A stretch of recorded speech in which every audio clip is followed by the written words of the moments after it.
عمره هم مانند دیگر عملها حتما باید نیت خالصانه داشته باشد. یعنی هر خواهری که، هر مادری که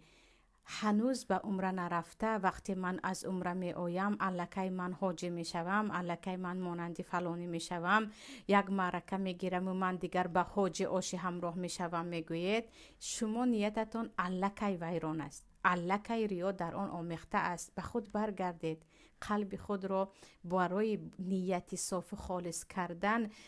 مجبورش سازید. چون خواه و ناخواه، خطا نکنم حسن بصری میگویند که سختترین چیز برای من نیتم رو خالص داشتن است، که هرچی نیت رو خالص میکنم باز از این سو و آن سو وسوسه شیطان و نفس و انسانهای شیطانی داخل میشوند. یعنی حتما نیت رو خالص کنید که پروردگارا، من این سفری که به آن پول صرف میکنم، وقت صرف میکنم، این فقط برای خودت هست، برای انجام عبادتی تو هست، برای نماز خواندن